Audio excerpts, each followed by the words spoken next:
बहुत बहुत शुक्रिया आपका मौलाना साहब।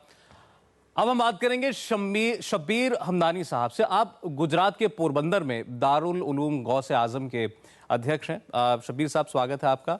और हम लगातार बात कर रहे हैं आप जैसे बड़े काबिल मुसलमान लोगों से। मोदी ये कहते हैं कि गुजरात में मुसलमानों की स्थिति जो है वो देश भर के बाकी इलाकों से के बनिस्बत बहुत अच्छी है, तो आप भी एक मॉडर्न एजुकेशन की हिमायत रखते हैं? जी बिल्कुल, हम उसको वेलकम करेंगे। बहुत अच्छी सोच है ये। और रहा सवाल कि वो हमारी शरीयत के दायरे में रह के जो कुछ भी होगा, और एजुकेशन के मामले में जो बेसिक ज़रूरत है, आज ईमान के बाद जो ज़रूरत है वो एजुकेशन की है, जो हमारी कौम में बहुत कम है। तो हम इस चीज़ को बहुत अच्छी तरह से वेलकम करेंगे। बार बार ये बात कहते हैं नरेंद्र मोदी की मॉडर्नाइजेशन हो, कंप्यूटराइजेशन हो, और इससे मुस्लिम बच्चों का जो भविष्य है वो बेहतर हो पाएगा। आपकी क्या सोच है? ऐसा है कि हमारी कौम में जो कमी है वो एजुकेशन की है, और उसी को फुलफिल करना चाहते हैं। तो हमारे लिए तो बहुत खुशी की बात है कि हमारी कौम को, हमारी आने वाली जो जनरेशन है, वो जो जिस चीज़ के जो एजुकेशन के मामले में जो हम पीछे हैं उसको फुलफ़िल हो रही है, तो हम उसको तो वेलकम करेंगे। बहुत अच्छी बात है, हमारे फ्यूचर के लिए, हमारे जनरेशन के लिए, सबके लिए अच्छी बात है ये।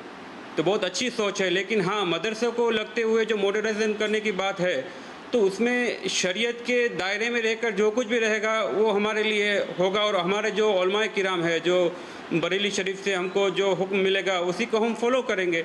लेकिन वो भी उनको वेलकम करेंगे। अच्छा, नहीं, ये आपसे और जानना चाहते हैं कि ये बात मोदी कह रहे हैं, ज्यादा चर्चा में है, नई नई सरकार है, बहुमत से आए हैं, इसीलिए ज्यादा इस पर जोर हो रहा है। लेकिन क्या ऐसी कोशिशें पहले कभी हुई हैं, या पहली बार आप देख रहे हैं कि एजुकेशन के मामले में मुसलमान बच्चों के लिए कोई पहल की बात हो रही है?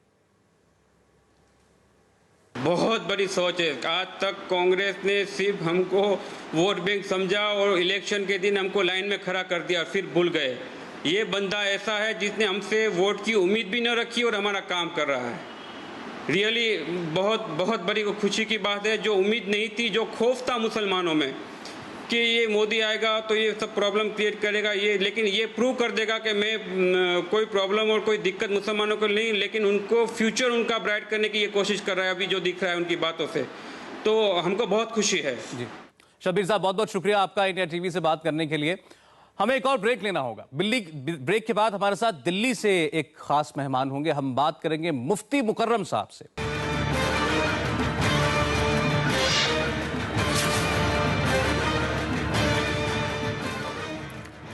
स्वागत है आपका। हम बात कर चुके हैं अब तक कई मुस्लिम धर्मगुरुओं से, कई मुस्लिम लीडर्स से। अब हम बात करते हैं फतेहपुरी मस्जिद चांदनी चौक दिल्ली के इमाम मुफ्ती मुकर्रम साहब से। मुकर्रम साहब, आपका बहुत बहुत स्वागत है।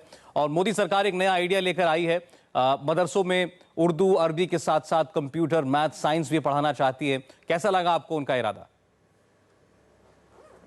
देखिए, मदरसे में जो ऑलरेडी जो रिलीजियस तालीम चल रही है तो वो तो चलती रहनी चाहिए, लेकिन अगर एडिशनल कोर्स के तौर से अगर इंग्लिश या हिंदी या कंप्यूटर एजुकेशन को अगर उसमें डाल दिया जाए तो मेरी नज़र में मदरसे के स्टूडेंट्स का फ़ायदा होगा, और इसमें कोई नुकसान की बात नहीं है।